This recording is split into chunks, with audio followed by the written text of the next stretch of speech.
Good evening. My name is Phil Johncock, and I am the shelter consultant. And so this evening, we've got a lot of great information for you, and we're going to have some activities where we're going to engage you in the process. What we're here to do tonight is find a good fit for you. How many people have volunteered at Ashland's Winter Shelter in the past? Okay, look around, see those people. You've got probably somebody at your table. These are the experts. These are the people that you can ask any question at all, and they will have the answer or they'll make it up. At the Ashland Winter Shelter, just any capacity. Yeah. Okay, so to find a good fit, we'll do some activities in a moment, but one of the things that's very important is introducing yourselves, and our expert that does that so well is Leigh Madson. And Leigh, are you here? It's so nice to see you all here, and I wish that I could join you every night, because you have an awesome opportunity. You're going to be in a situation to invite people into the place that you share on a regular basis and make them comfortable and make them a part of your life and make them feel like you really care about them. And I don't know if you know how important that is, but the people that you're going to serve, the biggest thing that they say is, I'm invisible. People walk by me all the time and they never say, hey, how are you? Hey, we had a good time the other night, didn't we? Wow, what a great time that was. And that party was so much fun. And you did a great job. You ironed it and all that stuff. Oh, my. Oh, Stephanie. Oh, nice to see you. Good to see you. Hey, how's the workout there today? Perfect. Good, yeah. I missed you, too. You and Ron have been traveling. Yeah. So this job isn't that hard. It really isn't. The people you're going to be seeing are going to be people who you get to know on a regular basis. Some of them are going to want you to walk up and give them a hug. If you saw the guy that they call Pigpen and he asked me for a big hug and a kiss, I don't mind giving him a big hug and a kiss. Why? These people need us. We need them. We like each other. We're the same as each other. And the more we go about this, I'm thinking about this. The people I've served, one of them was a bus driver. I served a guy who was a professor, okay? And they all look just like the people who don't have anything. So we don't get to judge who they are based on what they have and what they don't have. They're going to be just like us, they're our friends. And the better we do at making them comfortable, you're going to have another opportunity this year that you didn't have in the past. In the past, what you had was an opportunity to make somebody comfortable for the night. The design that they have now is going to allow those people to be comfortable in the same place sooner or later on a regular basis. And that's going to give them awesome opportunities to be safe during the day, leave their stuff there, and to begin to make changes and progress that they'd only hope to be able to make. But my job isn't to tell you about that. Oh, I got one other thing I have to do. Did anybody see that big ugly piece of machinery out here? Anybody see that big ugly trailer? That is a borrowed shower trailer. I need people to help me operate the shower trailer. So if you want to know about the shower trailer, I can't talk about it now. Ask me later. Hi. Is this your first time? Yes. Well, I'm on the committee to make breakfast once a month for 50 people, which is really interesting in itself. And you like to eat breakfast, or you just cook it? I like both. Oh, there you go. I wouldn't want to cook to somebody that didn't want to eat their own cooking. Yeah. So, it's just that easy, isn't it? Find somebody, smile at them, look them in the eye, say hello, welcome. If they're a little bit reticent, and you'll see that, Steve, okay? Maybe you won't get so close. Maybe some of you are going to stand back a little bit farther. Okay? They're just like you. They're just like everybody else. If you go to church or at the supermarket, you look at people, you look them in the eye, you say hi. If you remember their name, it's important. If you don't, one of the things I often do is go, I remember seeing you the other day, but I forgot your name. Sure, good to see you again, Kristen. Yeah, good to see you. So, make yourself comfortable. Take a nice deep breath. And really realize that they're probably the biggest gift you're going to give somebody is to look them in the eye, say welcome and really mean it. And then just take just a minute out of your busy day to just be there and be with them. It's probably going to be the biggest gift you get. And maybe as the year goes on, you're going to find that these people are going to bring something into your life that's very meaningful and personal. They have for me. So thank you very much. So I'm going to talk first about you may have heard of one site you may have heard of 2082 East Main, the used to be the Rogue Valley Church. And I'm going to tell you about the plans for this first, because it's very exciting that once we get to 2082, we're going to have one site, and it's going to allow for a lot more activities that we can do with people, consistency. And if you haven't been out there, I hope you get in a tour, because it's just a great space. It doesn't look like much on the outside, but on the inside, it's been well maintained. And so it's going to be a great location for us. So the Type 2, it's called a Type 2 application, was submitted to the county on October 2nd. And the latest occupancy that we would probably move in would be the end of January. The earliest would be the end of this month. And I showed you these pictures. You may not be able to see very well this, but on the left, you'll see the before of a door that got kicked in. And on the after is a used door, but it's in much better shape thanks to the Ashland Lions Club. And so yes, thank you. So what's different, or what will be different from the past 10 seasons? Once we're at 2082, we hope we'll have 7 nights per week. We'll have transportation. We're looking at either getting donated or purchasing mini buses from the school district. We'll have pre-screening. We'll do that, and we're doing that. And people will have a bed for the season. We have full-time case manager. We have optimal sleeping with cots. And you're going to hear about what's called a continuum of care, and we're part of that system in Jackson County. And we're going to have one site, which is great. What's also different is we have a new policies and procedures manual. It's in draft form right now. Before we move in, you're going to get a copy of that. And it's got a lot of great information about inappropriate behaviors, what you can do, complaints, critical incident reporting, and how to be pest-free. Now, one thing that I'll say about that, it may scare you, but the general public has issues with scabies. The general public has issues with lice, head lice. It's not uncommon, and so we're doing something special this year where we're screening for that up front, and we're providing treatment so that we don't get infected. And so really exciting what we're doing around that this year. You'll find out more about that. So I'm going to invite up, is Connie here? Yes, Connie.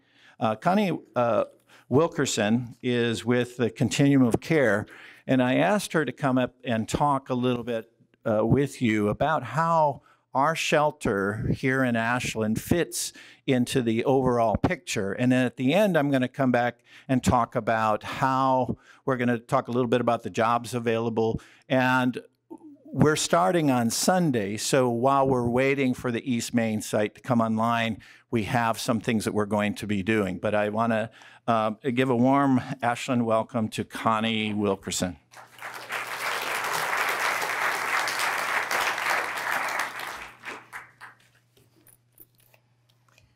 Thank you for having me tonight. The term continuum of care may be new to many of you. And what that means is that it's the whole spectrum of housing that is needed to take place for our vulnerable neighbors to leave homelessness and move to stable housing. And so way stops along the journey might be a seasonal shelter or an emergency shelter, transitional housing, or permanent housing or permanent supportive housing. So the one site is a critical way station on the road to stable housing. So Phil asked me to talk about some of the root causes of homelessness in Jackson County. And every year, the Continuum of Care does a point in time count. During the last 10 days of January, we pick one night and ask individuals where they will be staying that night. And there's all kind of questions we ask. And one of them is, what led to your most recent episode of homelessness? And these were person-to-person interviews. Last January, we conducted 732 interviews that night, and we found out that the number one cause was loss of job. And that's something that we all understand, that we're all a few paychecks away from losing our stability. But we also were faced with the fact that many people become homeless because of their poor rental history, their history of evictions. And landlords often go back 7 years to find out what someone's rental history is like. Also, there's many types of trauma and crises that happen in the family unit. That can be divorce, family disputes, all kinds of things, and also domestic violence and sexual assault. Those were our top categories of what led people to becoming homeless here in Jackson County. What's interesting is that of these 732 individuals we interviewed, over 95% said that they became homeless while living in Jackson County. So it's really important for us to understand that these are our neighbors and that they are residents of Jackson County. Some of the more surprising causes were that students at SOU and RCC are faced with paying either rent or tuition because they can't afford both. And they're choosing to further their education, so they're living in their cars or in tents. Also, our low vacancy rate and low hourly wage here in the Valley have led to an increased incidence of homelessness. So what exactly is a continuum of care? Well, technically, it's a HUD-mandated entity, but more importantly, it's this community-wide effort. And it takes the collaboration of community organizations, faith-based organizations, and nonprofits to help end homelessness. And we have two objectives: to provide stable housing for those who are already experiencing homelessness, and to offer preventative services to those who are at risk of becoming homeless. And so our overall objective is to house the most vulnerable among us. And we want to pull on all the resources that Jackson County can offer. We do our work through what is known as a coordinated entry system. And the purpose of that is to take down vital information and connect those who are homeless with the services and support they need for stability. And we also want to make sure that everyone is accounted for, that no one is going unnoticed, and people remain on our coordinated entry list until they are in stable housing. So many of our clients are on that list for years as they move through emergency shelter and transitional housing situations. But it's also a way that all of our providers can come together and make referrals, and when they have housing available, we see that immediately and place people into housing. Instead of our participating agencies just using the housing for their own clients, they now use the housing for everyone that's on the list. So it's a centralized interest list. It's much more trauma-informed because a person only has to tell their story one time instead of going to 16 or 17 different agencies. And so ACRC is one of our really important partners here in Ashland. And coordinated entry is what you are using to enroll people in your one site for this winter. So it's this big paradigm shift from agency-determined help to actually what does the person need. And we're closing side doors so that one agency doesn't just serve their clients, but they serve everyone. We're prioritizing individuals who have the highest barrier to success, such as those that have substance use disorders or long eviction histories or other things that often make it more difficult for those individuals or households to rent housing. We're also moving away from a first come, first served model to serving those that are most vulnerable, those who have the most critical needs. And it helps us to end the length of homelessness so that homelessness becomes brief and rare and non-reoccurring in an individual's life. we are promoting a housing first model, and that means that our partners use the lowest number of barriers possible in their program.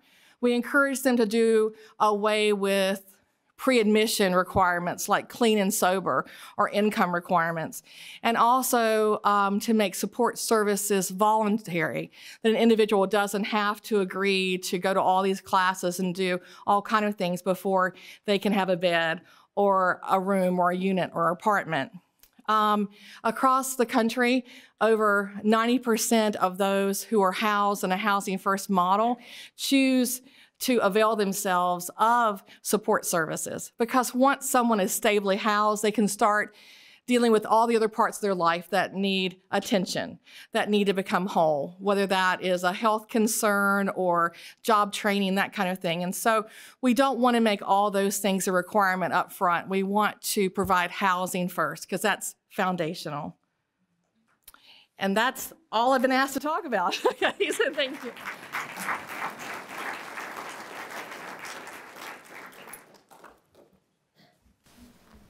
And I want to appreciate Connie, has been a great resource for me and for all the people working at the shelter. And thank you so much for meeting and taking time out. And one of the things that just happened this week, one of our most vulnerable is sort of number 6 on the list, actually found housing as a result of the continuum of care. So I'm going to ask John Wieczorek and Sharon Harris and Bob Morse and Karen Amarotico to come up here and find a seat. We're going to talk about the jobs that we have. What do we need help with? And these are people that have been with the program for some time. And so I'm going to let them talk a little bit. I'm going to give the mic to you and have you introduce yourself and say what your role is. I'm Bob Morse, and I oversee a listening project. So I'll tell you a little about it. There's someone in this room I think is an advocate of many different advocates for homeless in this room, but someone is an incredible writer about the heartfelt stories that she experiences working with our unhoused neighbors. And she's written that our unhoused neighbors live at the intersection of invisibility and exposure. So our unhoused neighbors are always in the public eye, but rarely the object of direct eye contact. To not feel seen is to feel insignificant. To not feel seen is to be marginalized. And to not be seen is aligned with not being heard. So my sense is that everyone carries stories in their heart. And many people carry stories that are laced with loneliness and fear, especially when living on the streets. But they also carry stories of love and caring. And most of these stories, when living on the street, most of these stories go untold. Hosts, you'll hear about hosts in a moment. Hosts, the people that spend a 12-hour shift overnight. Hosts say that when listening takes place in the evening, there's less restlessness throughout the night. So when I say listening, I'm not referring to therapy. And when I say listening, I'm not necessarily talking about solving problems or even having answers. We're simply lending a kind ear, a kind eye, and a kind heart. We're listening. The shelter's open at 7:30, and at 9 o'clock, lights get dimmed and it's quiet time for a half hour. So listening takes place from 7:30 to 9.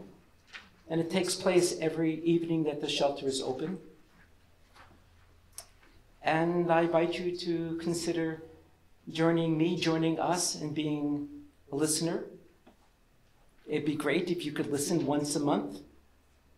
And it's even better if you can listen once a week, because then there's more consistency and more bonding. It makes it easier the more that we get to know our guests, and it makes it easier for them the more they get to know us. And anyone who would like to try out listening is welcome to shadow me or other listeners, because I think the scariest part is just that first night, that first time, feeling like you're among a lot of strangers before people become friends. Thanks.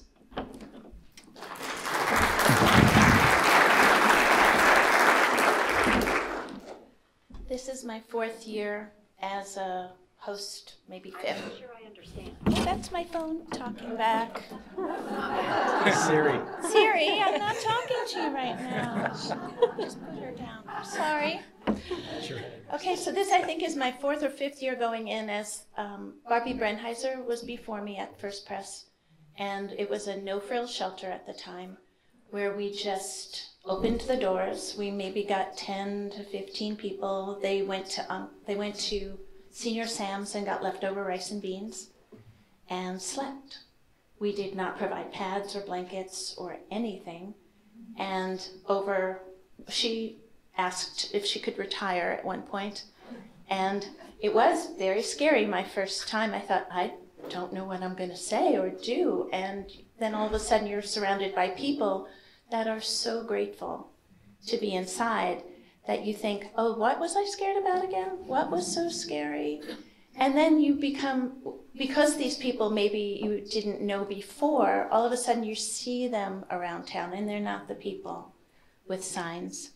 They're the people that are blending in because they want to be like everybody else. And it's difficult, so we get to help them do that. So we changed it a little bit. I'm a caterer, so all of a sudden I was bringing soups and salads and whatever, and get a little crazy. And John Wren, who's in the back, would be like, you're going overboard. But to me, it was my one chance to make somebody's night special. Everybody doesn't have to do that. So I'm a food coordinator for the church and also try to get hosts. These guys are more overnight hosts. I pretty much get there, an hour or two before we open to set up, start coffee, get dishes ready, and then you open the doors and greet people and feed them. And it's really a lovely experience to know that, I mean, they say hi to me now. And I had broken my ankle last year, and after I was healed, I'm walking down the street and some guy says, hey, your ankle looks pretty good. And I'm like, what about, oh, you remember when it was broken. So we're friends. We don't hang out so much, but we care about each other, and that's really nice. So they're on the URL. There's a whole host of jobs for each night on shelter, and it could be something like bringing food, or it could be something like spending the night, or it could be, you know what, I'm an early bird. I want to come the following day and spend an hour helping clean up and getting people off, because all of the facilities are used during the day. So we need to be respectful of the spaces that were provided and make sure they're left clean and ready for the next use.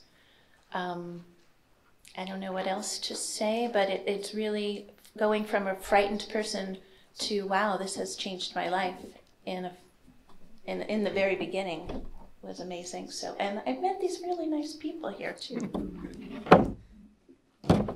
Thanks, Karen. So my name's Sharon, and I'm here with John Wieczorek. And when you get to be an overnight host for 5+ years, you get issued the uniform, the green sweater. I forgot the khaki pants tonight. But, so this is Phil had asked me and John to give a little talk about what it's like to be a host, and we're obviously not going to do training tonight for that, but we can give you a little bit of information about what that job entails. And this used to be a really, really hard thing to do, to try and convince someone that it's such a good idea to come and spend from 7:30 at night till 8 in the morning, sleeping on the floor and dealing with an untold number of people coming in the door with an untold number of issues, and serving food and making coffee, and then in the morning cleaning toilets and mopping floors. I'm here to tell you that a lot of people have been working really hard over many, many years, but especially since spring of this year until now, to change the way the shelters are run so it's better for the guests, and it's going to be so nice for the hosts. So we have a whole new program that's happening. Among the things that we're doing, we have the guests who are signing a pretty detailed and strict code of conduct for behaviors. There's expectations. We have a limited number of people who are going to be coming into the shelter this year. We have hopefully 7 nights a week, which is going to be a game changer for people. We have case managers. So all of a sudden, this host job it's going to be so easy and so rewarding. So I'm going to talk briefly, before I go into like a little bit of the details, I'm going to just ask those of you in the room who have spent the night as an overnight host, could you please stand up? Do you want me to stand too? Yes, you can stand up.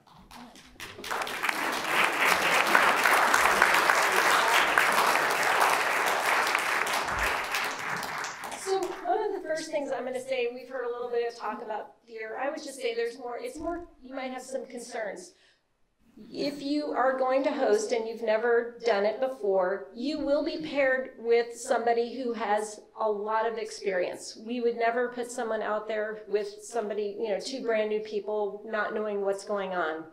So there's going to be really good instruction. You'll get great guidelines. You'll be there working with somebody who has done this a lot. So really, you would even be able to just observe, I would say. In fact, the first time you're doing it, we often have 3 people on. So you have 2 experienced people, and if you're a third person, you just come on as the third person, and you're just observing and standing and watching, and then you'll see how it's done, but it's very easy. So just some of the real basics. I'm going to go over the what's expected in terms of scheduling. So we are going to open the doors. We're not quite sure if it's going to be 7 or 7:30. It'll probably be 7:30. The doors are going to open. Guests will come in, and you'll have a sheet, and it'll have the guest's name on them. You will check the guest in. The guest is going to have an assigned bunk that has a number. So there's going to be cots, and they're going to have blankets, and they're all going to be numbered, and they can come and hopefully store their gear underneath the bunk. And there will likely be listeners there. There will likely be food there. And then, so that's at 7:30. We will do quiet hours at 9 o'clock is what I remember. And then at 9:45, we lock the doors. And then at 10 o'clock, it's lights out. And so everyone starts to, and if you've been an overnight host, you know that when people come in, they're tired, they're hungry, they're cold, and they really just want to have something to eat, and they'd like to go to sleep. And so that's really what it is. And it's with 30 some people, it's going to be a piece of cake. Everyone's going to go to sleep, and then we wake up. Usually the hosts and the food people start coming in about 6:30. Breakfast is served. The doors are unlocked at 6:30. Usually eat a light meal. They'll have some kind of, at least hot beverages. And then the guests have to be out by 7:30, and there's about a half an hour left to do cleanup. And we've been really lucky in the past few years having crews of people. As Karen said, some people don't want to spend the night or they can't, but they're going to come in for a half an hour and help the people who've spent 12 and a half hours there clean up. So I'm going to hand it over to John, and he's going to talk a little bit about the basic rules for the guests in terms of behavior. This is going to fall off. My name is John Wieczorek. This will be my 7th year of hosting the overnight shelters. I don't know why I got the tough part. I get to talk about the rules. The rules, I kind of condensed as Sharon mentioned, the rules are what the guests are going to be signing is a pretty extensive agreements, expectations. I kind of take the elementary school approach to the rules and narrow it down to be safe, be respectful, and be responsible. That covers a lot, but some of the more detailed rules, other than when we lock the doors, there's no cooking, there's no drugs or alcohol or weapons.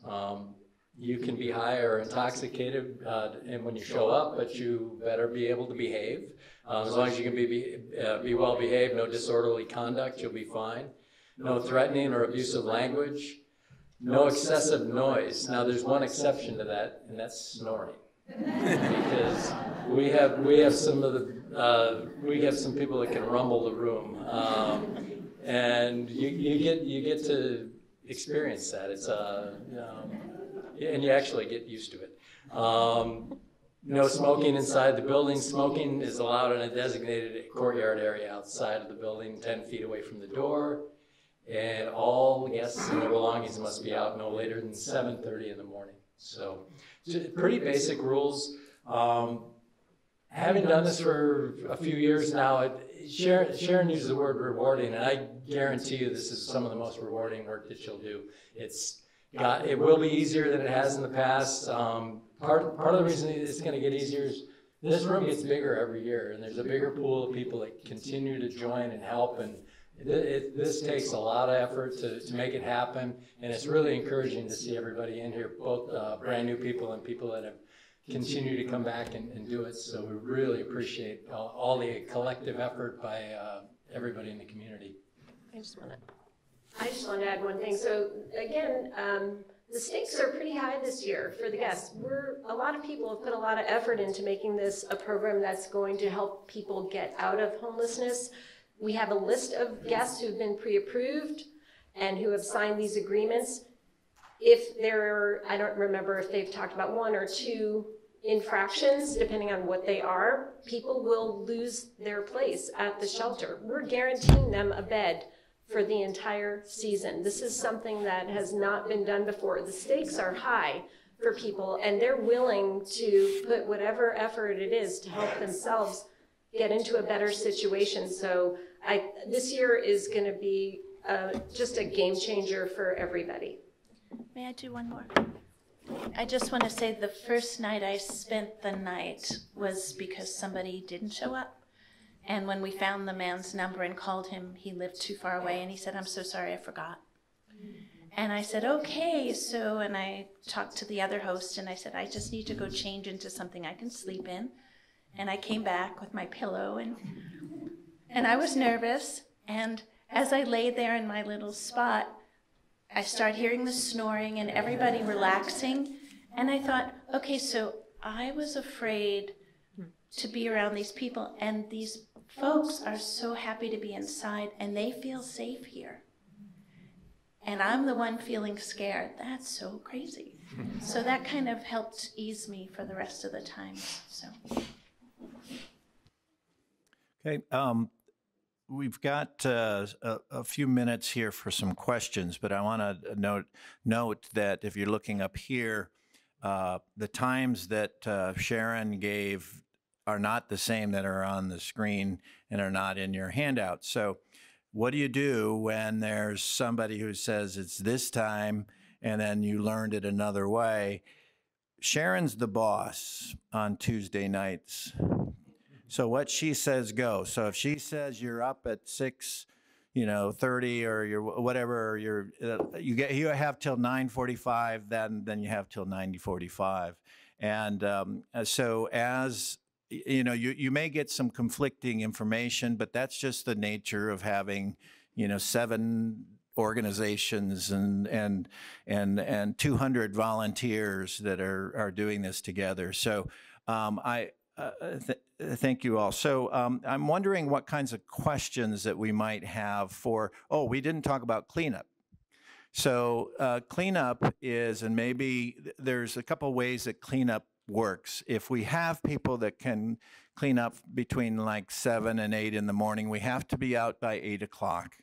So sometimes, they were John said to be out by 7:30, the guest. I would love to see the guest out by 7 if possible, because it's hard to clean up when people still have their stuff around.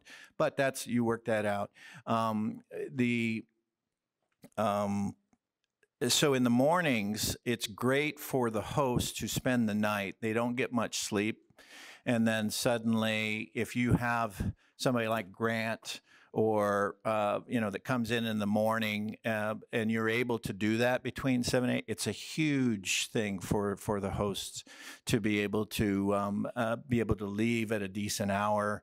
And so the one way to think also about these jobs is, what time do you have available to give?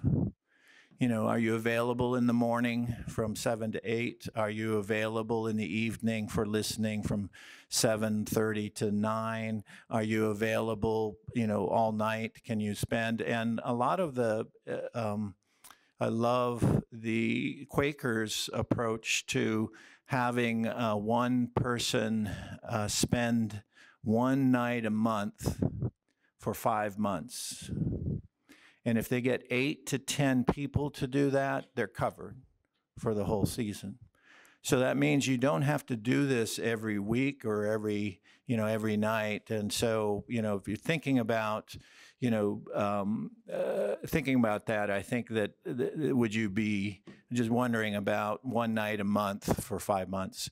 What kinds of questions do we have? Oh, what about cleanup? Maybe you could say how the cleanup happens if nobody shows up. Yeah, my kids are late for school. No, the cleanup thing is really an awesome thing. It for two people to try and do it in an hour is really tough, and it can be done, but it's difficult. So if we have 2 other people that show up, help mop, vacuum, take out trash, clean bathrooms, wipe counters, all those things that it takes. It just makes a huge difference, and it's kind of a 1 hour, maybe an hour and a half commitment for somebody in the morning if they have free time in the mornings. It's always needed and always greatly appreciated. Do we want to do questions? Tom? With the new site, are there going to be changes, or what are the changes to pet accommodations? What are the changes to pet accommodations? At 2082, we will allow pets, and for the sites in between, pets are allowed as well. So basically no change. Correct. So I've heard a number of different things about before the one site that don't have time in their home, do have time in their home, so how many nights do we have, and is it before? And then the other question is, how many people are on the permanent list? I mean, did I hear 30? Okay, so the first question is, we'll get to that in after this about talking about the jobs. We'll talk about what we're going to do in the interim for it, and then what was the second question? Was the number of people. Okay, yeah. So in the interim, the number is going to be 34 max. And that's basically because of the fire code requirement. And so we'll have 34 in the different locations until one site comes on board. Once one site comes on board, we can increase that to 46. Go ahead. How many nights are we doing? We're doing 7 nights a week.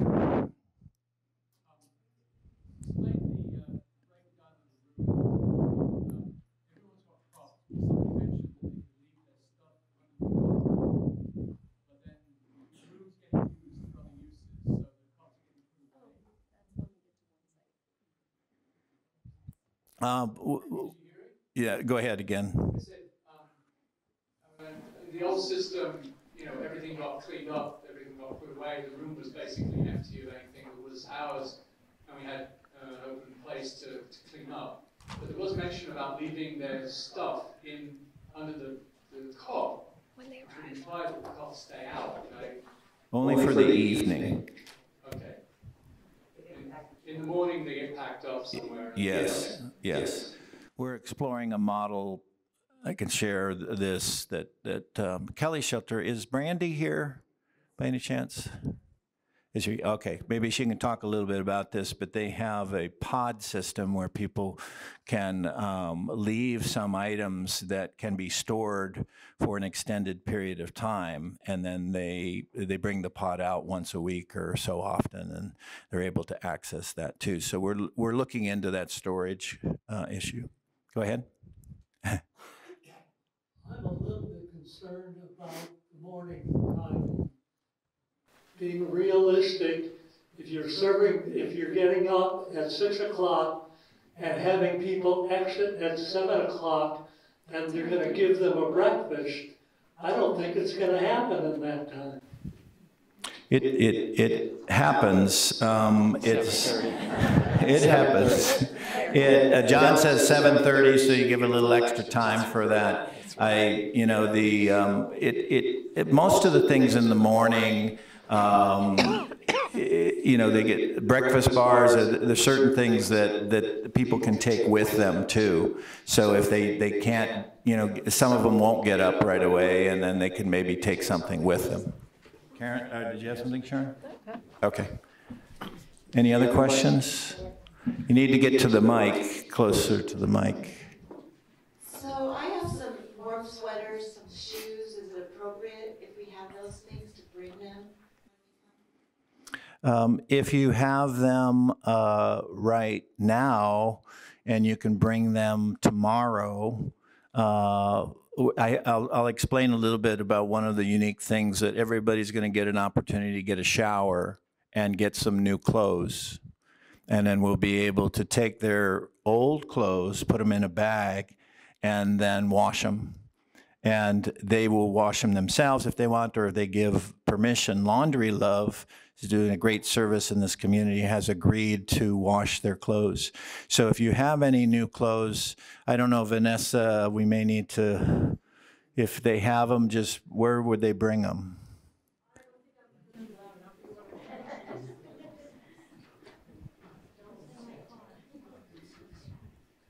Okay, so clothing donations can be brought to A Street Printing or across from Ace Hardware, and we distribute clothes throughout the week to everybody on the street. And then the other thing I just want to shout out for Laundry Love, I know that they need donations to be able to do that work this weekend. So donations their way, please.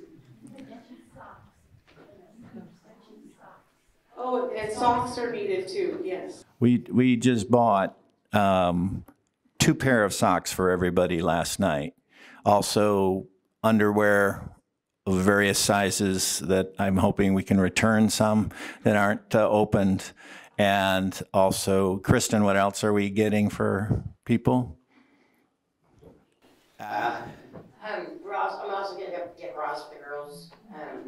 Every girl in here knows how difficult that is to purchase. So if you have any ideas, I'd love to hear it. Socks, underwear, bras, well, but I'm willing to take suggestions on that. Okay. Oh, there's a question over here. Are there any recipes for large quantities available, like our caterer? Do you have any recipes for cooking? I do. I Google a lot and double and triple recipes. I mean, I don't have a book to give you. Yet. That'll be my back left.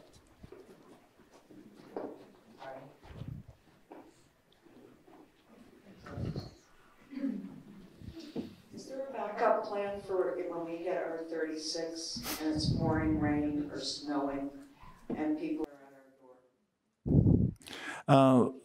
We're exploring a couple of options. One, for sure, the city is required when the temperature gets to 20 degrees or below they can declare an emergency shelter. And they will also identify the location. We may be reaching out to the community to find sites where we can open in an emergency shelter situation. That hasn't been defined exactly. There's a couple of other options that are in the works as well. One observation about the food situation. Somebody mentioned menus and so forth. One of the things I observed was that they end up getting an awful lot of carbohydrate stuff. Rolls and cookies and what have you. So anything with some vegetables and meat, I think would be a welcome change. Question back there, too. Sorry, I don't go so far. All right. I'd like to know that in addition to the 34 guests, are we still allowing people to come in and eat and leave? Yes. That's a point of contention, and we've got some ideas that we're working on to address so that everybody can get a meal. The shelter historically has been a shelter only, and Heidi is fond of saying that food shows up. And so one of the things that becomes an issue with the neighbors is the safety.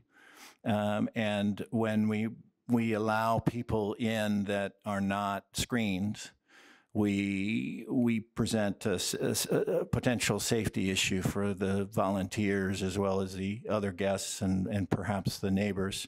So I think that's something. I know there's a group of people that have been working on meals throughout the summer that will also be working on a solution for that so that everybody can be fed. The city administrator. Is there any possibility of this 20 degrees is a required temperature at which we are open? I'm cold at 40. 40 degrees. I know it's contingent on volunteers, but has this been part of your thinking?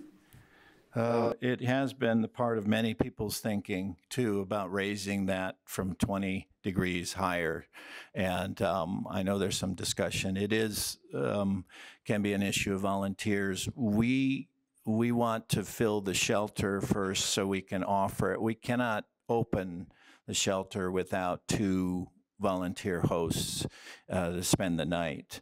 And so once we are up and operational, I think that it'll be easier for us to volunteer, to find volunteers for the emergency shelter. So Ashland, started when I started volunteering, a little over 2 years ago. It started with 4 nights.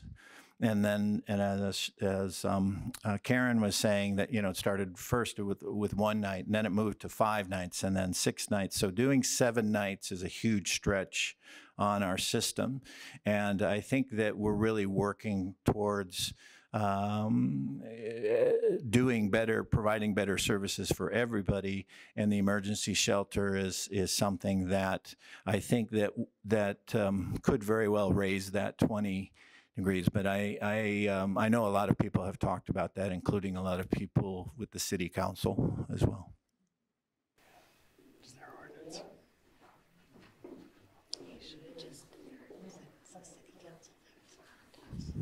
So this Sunday is the first night that we're meeting at the Presbyterian Church.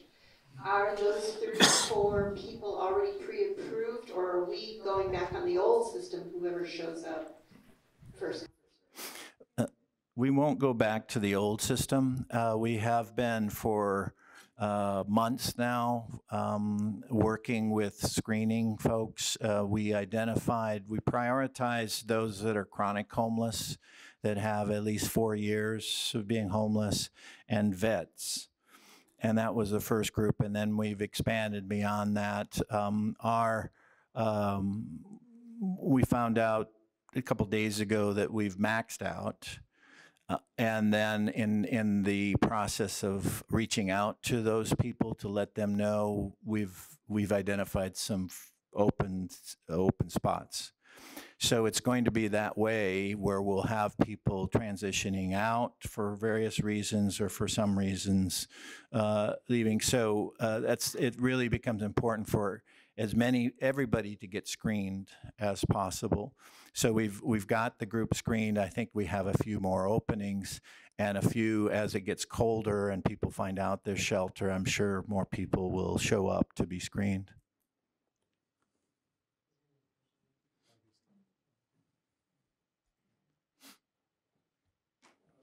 What are the screening or vetting criteria that you apply?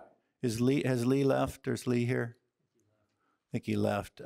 Tina and Leigh are our two individuals. Maybe is Connie still here? Could you maybe come up and say a few words that you're familiar with the assessment?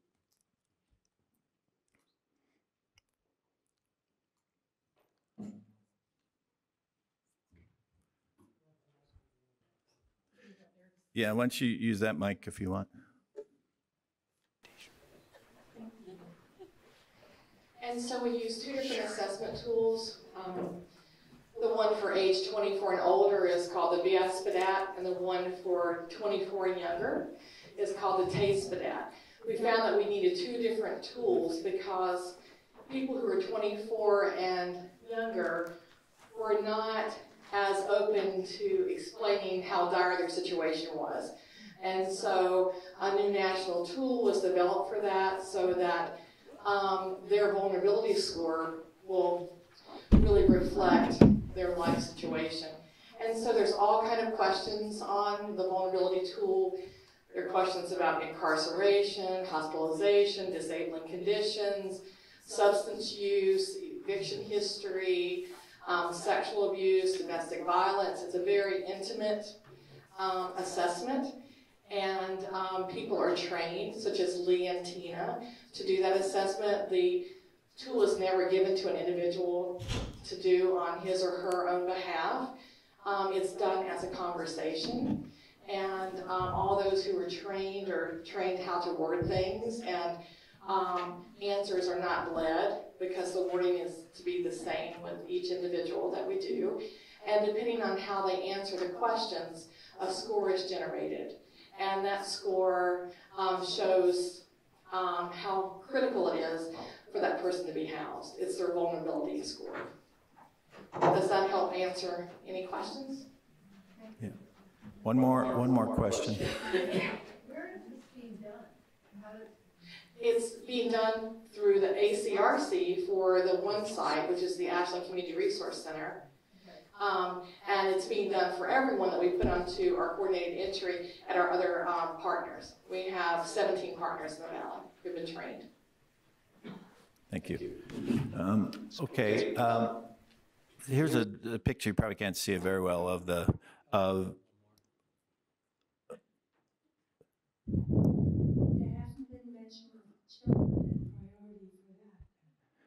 Yeah, that's one of the great things about 2082 is we have enough space that we can have a separate wing for women and children.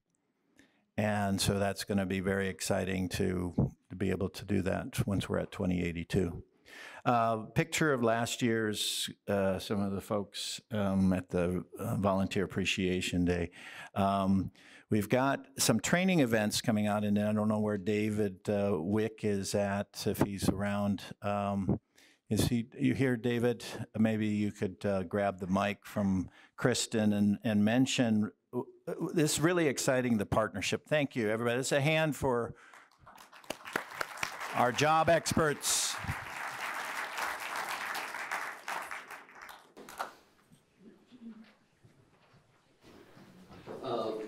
So the training, so this is considered a training. This is an orientation, being here tonight. Thank you all for being here, for stepping out and responding to whatever, wherever you read it, heard about it, but being here really shows that, you know, our community is that, yes, we want to care about each other. It's really important that we do. So it's learning the different training opportunities that we have. This is a key one, and that's why we're videotaping it, so that others who are interested in the volunteering will be able to see it, you know, beyond this, because we're going between now and April. And so that's why, thank you for being here. In terms of the ongoing training opportunities, Phil, which are you thinking about? I'm sorry? Which are you thinking about, the training opportunities? We've got, we're going to be creating more. We've had some last year. We had Peter Buckley. We even have a videotape of that. And we're working also with Rogue Community Health Clinic here in town to do some training for us as well. And so I just wanted to mention David because he's sort of the training guru, the guy that's going to be helping us put together things. So as we move forward, we have some specific ideas planned, but just to mention that we have some opportunities that haven't been planned, and we're open to what kind of training you would like to see. Just to also mention that the National Culture Peace Commission, that's been one of the early values brought is around the training opportunities, and one of the ones that Bob Morse just mentioned to me. And Bob has been one of the pillars of the Culture Peace Commission and really moved forward with the listening program. And part of that is we do have a monthly program on compassionate listening practice group, which is, I believe it's the first Monday of every month, about 3 to 5 in the evening. So if you're interested in that, let Bob or myself know about that. And it is right, over time, we'll be learning from you what are the things that you want to learn more about. And as Bob mentioned so beautifully, it's so powerful just to be with somebody, just to listen, just to attend to somebody. I mean, think about yourself. When someone has really been there and been really getting you know, listening deeply to you, what's that like? It's like, it's been said that that's one of the most meaningful gifts we can give another person, is really our attention. So, thank you. Thank you. Thank you, David. Okay, so how do you sign up if you want to volunteer? Kind of give me a show of hands. How many people, given what you heard about the 4 jobs, and you can volunteer for more than one too. So thinking about the hosting, about possibly spending the night, I want to see if we have any takers, any people interested. Okay, great. Thank you. I'm going to give you a few instructions and then shortly how to sign up, but one of the things we haven't talked about is getting a background check. So you'll need to go to the police department. You can do this before you sign up and take say you're interested in volunteering with the shelter and you want to do a background check. So, and it's free as well. And how many people with the listening project sound like something you might be? Nice. And what about the food and meals? Okay, cleanup crew. Oh, thank you. Oh, yes, great. So if you're interested, what you do is, there are these half sheets in blue that you'll see that have the 3 steps of this on it. So you can take this with you. And so I'm going to just refer to this now. There's a tiny URL.com URL that you can go to. It's a Google sheet, so it's like an Excel spreadsheet, and you can go in and you'll see an example down at the bottom of this slide, at least, where you go in and you look for the day that you're interested. First, you go to the bottom, and it's organized by the day of the week. So you can do Sunday, Monday, Tuesday, Wednesday, et cetera, all the way till Saturday. So if you click on Sunday, then it's going to pop up with the first date that's available. You can see that a couple people have already signed up for being a host, and then there's a third host in training. That's if you start. One of the things also is we don't want you to be in a position where you become a host if you're not comfortable. So you can stay a host in training as long as you need to and want to. And then there's a column for background checks. So it's helpful if you put down, if you have your background check, I will go in and make sure that everybody has that. And the background checks are good for 2 years. So if you've had it, I had mine and just went and renewed it because my 2 years had expired. So if you had it done before, keep that in mind that it's a good time to get it renewed. So you click on the tabs, add your name and phone number to the date, which is the row, and then the job, which is the column. Then there are some things that this week, that actually tomorrow, we need some help. If you notice outside here, there is a shower trailer.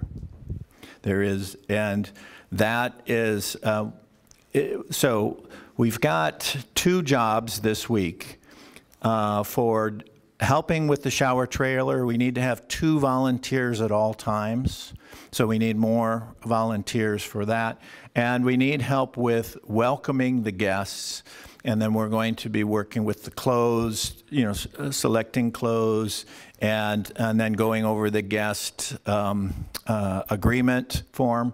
And so tomorrow from 9 to 5 here, guests have been invited that have been screened or have been invited to come in. And then also Saturday from 12 to 3. So let me get an idea if you are available, if anybody might be available for either of those days. How about for Friday from 9 to 5, or not the whole day, but just part of it? Okay, a couple people, possibly. Okay, so Saturday afternoon. Okay. It may be hard. On the wall over there, you'll see 2 sheets. One is I believe one is for the shower trailer, and one is for the welcoming guests. So if you could just add your name there for either Friday or Saturday, there's markers that are on the floor down by you there that you could write your name and a phone number if you could. And then if you can just come about 10 minutes early, that would be great, because we want to be able to give people a chance. This is unique, where they have a chance to get new clothes, wash their old clothes, get a shower, and then get a little introduction, because they don't know much about what's happening and where they're going to go. So they're going to learn about that when they come. Question? Background checks required for all jobs, or just the overnight host? Just the overnight host. Question? Yeah.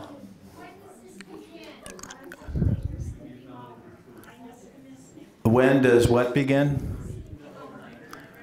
The sleeping over starts Sunday at Presbyterian. I'll go over that in just a minute. Yeah.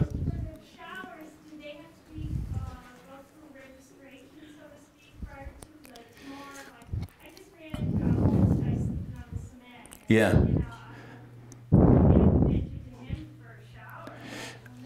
This isn't open to the general public.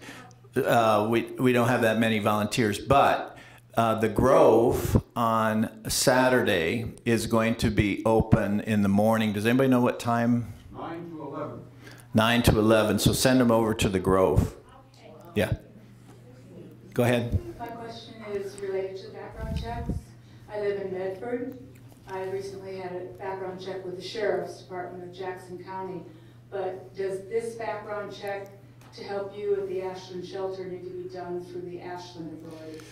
Can they access the sheriff department? I'm not sure that if you wouldn't mind asking them, that would be great. Yeah. Thank you. From what I know, from all the professional background checks I've done, every district is separate. You have to go. Did you hear what she said? She said every district is different, so you need to go through, and it's fast. I mean, it's take your ID with you. Take your ID. Go ahead. Are showers available only on the weekends? The showers, this part is part of the entrance into the winter shelter season. This trailer has been donated, shower trailer has been donated while the other one is being repaired. So I think the plan is, but Ken, can you say what, Ken, are showers going to be available now throughout the community with this? We really need volunteers for showers, but we are going to start at the Methodist Church, I believe, 1:30 to 3:30 on Tuesdays, and at the Grove from 9 to 11 on Saturdays. We have permission to go to the food bank, but we don't have enough volunteers for the food bank yet. So if anybody wants to be a shower trailer volunteer, CV. Not for just tomorrow and Saturday, but for more permanent jobs. Right. Who is the we?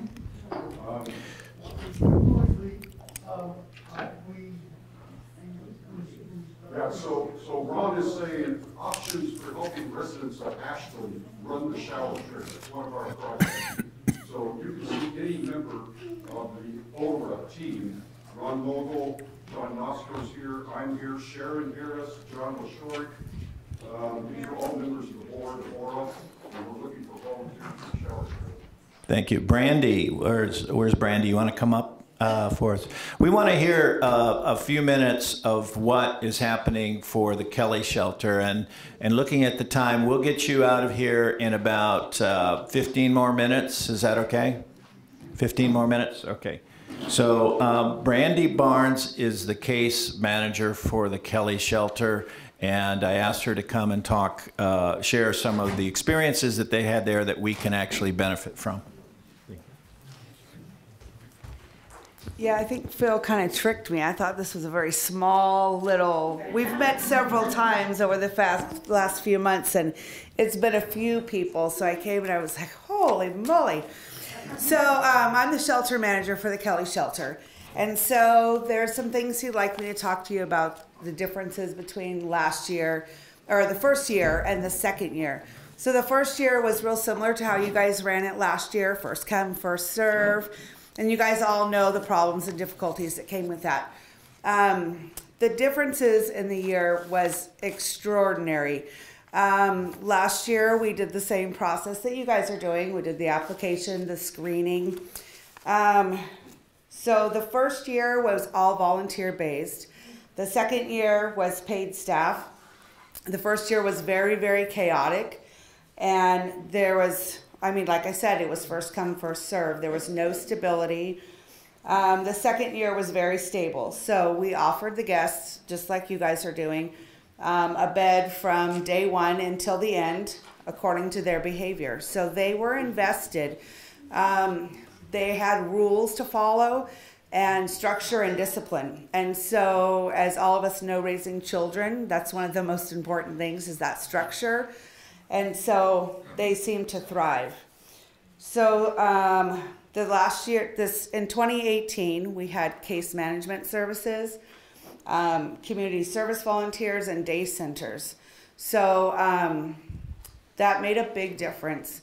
So everybody got to discuss what their barriers were and then worked with somebody to overcome their barriers. So we had several community partners that we worked with, including healthcare providers. So the PES, I believe is what you guys are calling it. We had the same issue.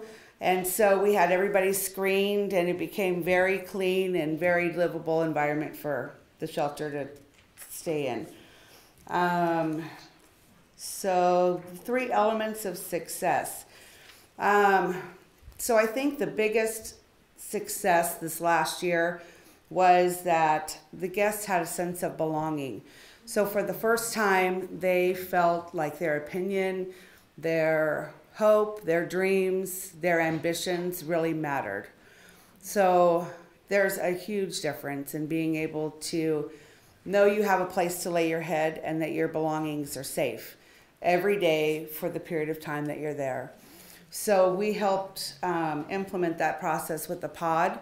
So we parked a pod in one location, and so all of their living stuff went into the pod. So the tents, the sleeping bags, the cooking utensils, all went into the pod. So all they had to carry with them was their hygiene products and clothes.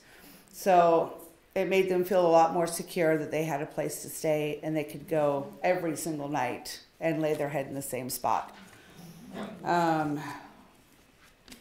So this year, the Kelly Shelter will open December 1st, and it'll stay open until March 31st. And we're located in one location for the evenings, and then the day centers are scattered similar to yours.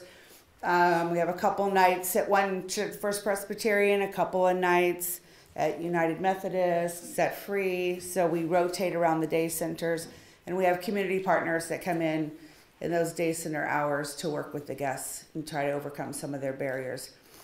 Another big accomplishment for them this last year was learning to have a primary care provider.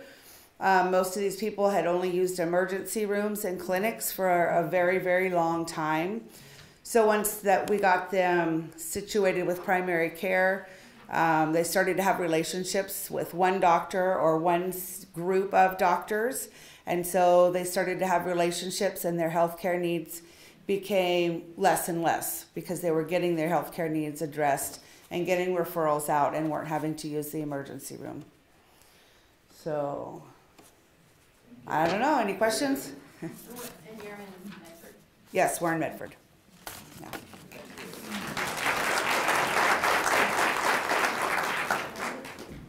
One of the first things that I did when I started was meet with Chad at Rogue Retreat that runs Kelly Shelter, and meet with Brandie, and we're beginning to collaborate as shelters together and share resources. So I want to appreciate Brandie and Chad and everybody from the Kelly Shelter.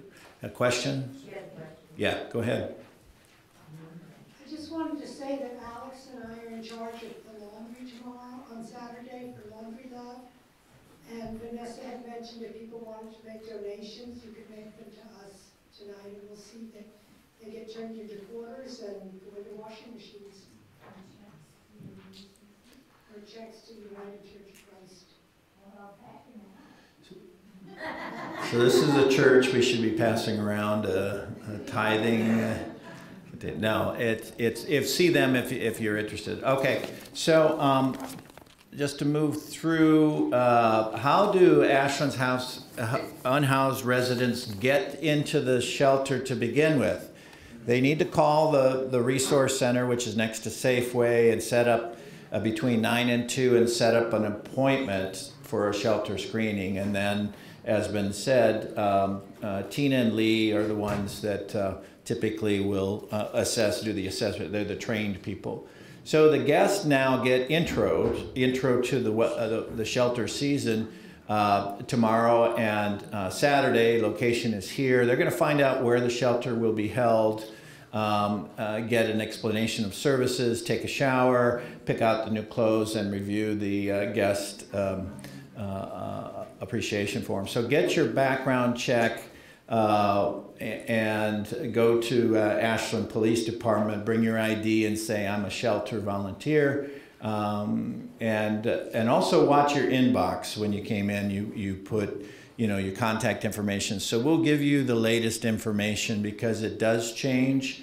And then make sure to sign up at the URL. Now the question about where are we going to be? So we know for sure that Sunday will be at Presbyterian. So that's going to be Presbyterian Church. We know Monday is going to be at Trinity. Tuesday, we don't know right now. That's why it's important to have the right contact information, and we'll be putting that also up on the sign-up sheet so you'll know. So we're right now we don't know Tuesday night. We have some things in the works that are happening tomorrow, so I want to announce to you probably by Sunday what happens regarding Tuesday. Try to give you at least, like with the emergency shelter, 48-hour notice. But it's great if you sign up, and then we'll tell you where to show up. So then Wednesday is Trinity also.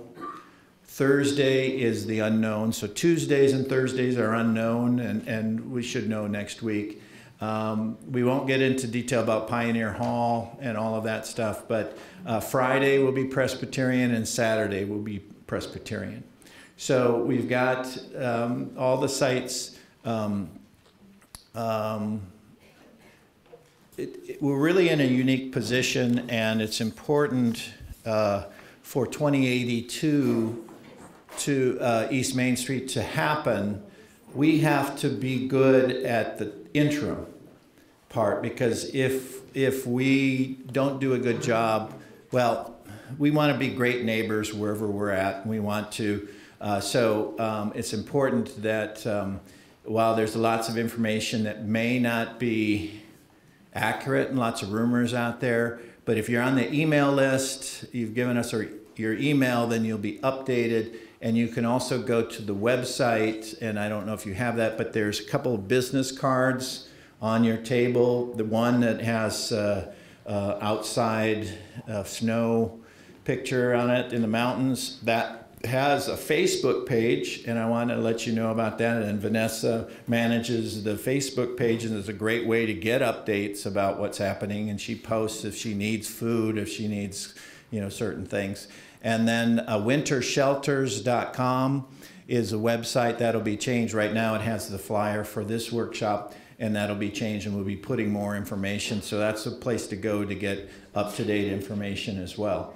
So my business card is there as well, so that you can contact me if you have any questions. So I'd like to take just 5 minutes of your time to wrap this up, and we can still answer your questions, but there's an evaluation form that's a blue form in the middle of your table, and maybe some other handouts there that you may not have picked up. So if you would take 5 minutes of your time and please give us your feedback, help us improve our training going in the future. And are there any more donations for Laundry Love? More donations over here. And I want to thank you all for coming out. Let's give yourselves a hand. Oh, come on, pat yourself on the back. Thank you for being here, and we hope to see you in the shelter. Good night.